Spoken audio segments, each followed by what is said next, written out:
Baik, bertemu kembali dalam Persona XY yang sedang menonton kami di Facebook Live Persona XY. Bolehlah turunkan apa-apa soalan kalau sempat kami tanyakan, insya-Allah. Namun kita tengoklah kesempatan waktu ni, kadang-kadang kalau dah berborak ni lupa pula orang lain. Tadi minum air kan? Doktor, kita nak tanya kepada doktor sebelum kepada Nelly. Kita cakap tadi ini adalah penyakit ataupun sakit yang sangat rare ataupun jarang. Mungkin doktor boleh bagi tahu kepada kami semua berapa kes yang doktor sudah handle ataupun uruskan ini? Ya, memang dia penyakit yang jarang jumpa. Kalau saya lihat pada statistik yang terdapat di klinik genetik Hospital Kuala Lumpur. So kita merupakan pusat rujukan lah. Banyak hospital lain dia akan merujuk kes-kes genetik ini kepada kita. So kalau saya lihat ni Kriduzat ni setakat ini kita ada 25 orang pesakit. Hanya 25? Untuk setembur 10 tahun yang lepas. So tak ramai sangatlah. Daripada 25 orang ni 12 lelaki, 13 perempuan. Dan bilangan pesakit yang masih menerima rawatan ialah 12 orang lah. Yang ada yang sudah tercicir lah dari segi susulan, rawatan susulan. Di antara pesakit yang paling tua ialah 25 tahun. So Akif ni salah seorang yang paling tua lah dekat klinik kita lah. Kalau lihat kepada usia tu, kalau kita lihat paling tua 25 tahun dan juga paling muda 1 ke 2 bulan dan sebagainya, karakteristiknya sama, mengira umur atau meningkat umur tu kanak-kanaknya berbeza. Dia macam orang kanak-kanak biasa juga mengalami perkembangan secara berperingkat-peringkat lah. So kalau pada usia baby mungkin kita cakap kita nampak lah dia dari segi pergerakannya memang kurang lah. Dia hypotonia lah, maksudnya dia lembik, dia tidak mencapai milestone yang sepatutnya. Lepas tu bila dia sudah masuk usia remaja, mungkin dia ada masalah lain macam masalah tingkah laku, dia mungkin kurang tumpuan, dia cepat hilang minat dalam sesuatu, ataupun mungkin ada perangai macam memukul sendiri, tarik rambut sendiri ataupun dan sebagainya. Bila sampai peringkat remaja mungkin ada masalah lain, mungkin dia sama lah budak-budak lain, mungkin ada masalah seksual dan sebagainya. So dia berperingkat-peringkat. Tapi doktor, untuk penyakit Kriduzat ni kan, adakah sindrom ini boleh dikesan ketika dalam proses kehamilan, ataupun kenapa sindrom-sindrom yang berkaitan dengan sebegini neurological ni selalunya terjadi dalam proses kehamilan itu sendiri?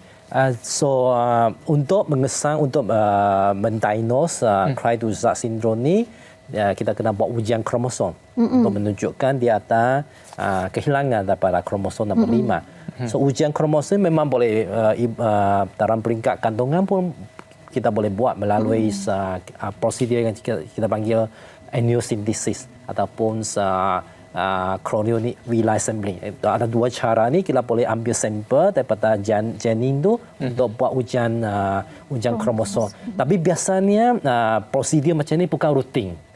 Dia bukan proses yang rutin dalam pemeriksaan seorang ibu mengandung lah. Cuma kalau doktor mengesan ada perubahan tertentu pada janin tu, macam dia punya tumbesaran depan tu, macam dia ada kelainan struktur fizikal, dan ada itu akan mencetuskan doktor itu membuat ujian seperti ini. Dari ujian tu ada kemungkinan dapat dikesan masalah kromosom seperti Kriduzat. Ini dia juga boleh mengesan penyakit lain yang kromosom yang melibatkan kromosom yang berlainan lah. Macam Edwards syndrome itu kromosom 18, Down syndrome kromosom 21, kalau Kriduzat kromosom 65. Kalau kita buat ujian kromosom ni, dia ada kemungkinan kita boleh kesan dia. Semasa dalam kandungan. Ya, macam inilah XY inilah. XY lah, yalah. Tadi saya cakap Nelly membuli, itu bukan saya cakap Nelly. Cakap saya memang suka buli adik saya, tapi membuli itu dengan cara Nelly sendiri sebagai hubungan adik dan kakak dan sebagainya. Kenapa membuli? Apa yang selalu Nelly buat untuk kita panggil rapatkan bonding dengan adik Akif? Dia suka WWE. So I suka apa? WWE. Oh ya. Yeah. Yes. So I WWE lah dia. Tak, sometimes kita nak tahu dia punya reaction tahu. Sama ada dia cepat belajar ke ataupun tak. Kadang-kadang I saja jejek dia buat macam tu. So kalau dia boleh buat benda tu balik, itu satu improvement untuk dia. Sebab budak macam ni tak semua benda dia boleh ikut. Jadi kita nak tengok macam mana dia boleh ikut kita ataupun tak kan. Tapi alhamdulillah lah, so far bila umur dia dah 17 kan, banyak benda yang dia boleh belajar, bukan saja mengejek ke, bukan tu ke. So macam itulah. Saya difahamkan dia sangat peka juga ya. Yes, sangat peka. So kalau maknanya dia punya minat apa kalau di kaca TV itu selain daripada WWE, adakah dia suka hiburan ataupun lawak? Sebab saya buat lawak sikit dia dah tergelak. Adakah dia suka kepada humor macam kanak-kanak lain juga? Yes, dia sangat-sangat sukakan humor. Dia favourite dia suka tengok Maharaja Lawak Meka. Raja Lawak apa-apa saja kan. And then dia suka tengok funniest love gag. So that one tu. Dia suka tengok tu. And then kenapa kita cakap dia peka? Sebab dulu masa dia kecil, dia selalu tengok cerita Elmo. Cerita Elmo pukul 11 malam. So Lewat? sangat lambat. Dia tidur pun pagi kan. So start nampak yang dia peka. Start nampak yang dia peka ni bila setiap pukul 11 malam je dia akan bagi my mum atau I remote untuk tukar saluran. Dia cakap Mo. Dia cakap Elmo. Padahal dia tak tahu tengok jam kan. So start daripada hari tu, I nampak macam dia boleh tahu pukul 11 je every day. Dia akan bagi remote. Dia cakap Mo. Dia suruh tukar. Mungkin doktor ada penjelasannya macam mana, walaupun dia orang tak tahu nak tengok jam tu sendiri, tapi macam mana dia orang boleh tahu itu dah sampai masanya.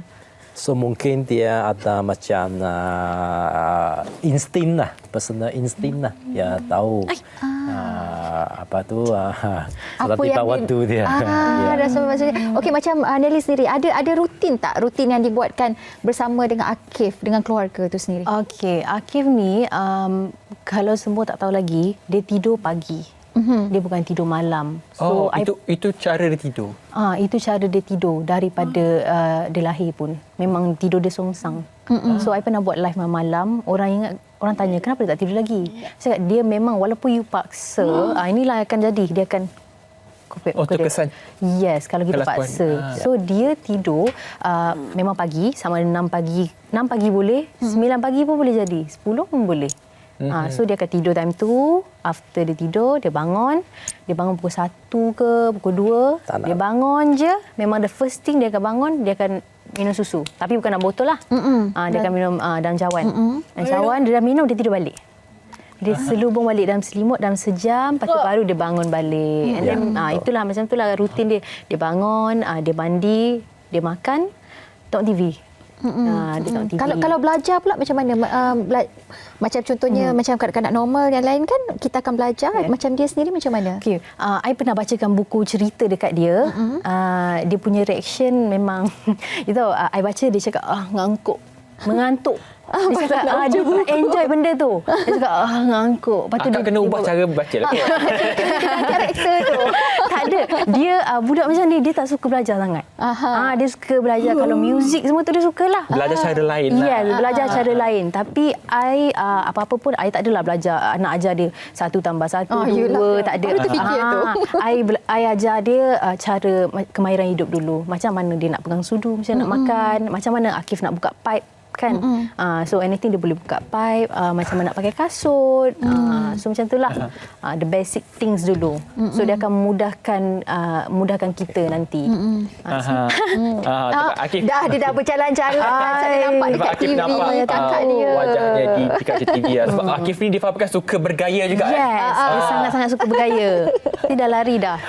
Itu dia. Tengok dia tengah duduk dekat depan TV tu. Lari. Akif ada kat situ, dia tak ke mana-mana. Dia tak ke mana-mana. Jadi jangan ke mana, kita akan tanya banyak lagi sebab banyak ini dia Akif.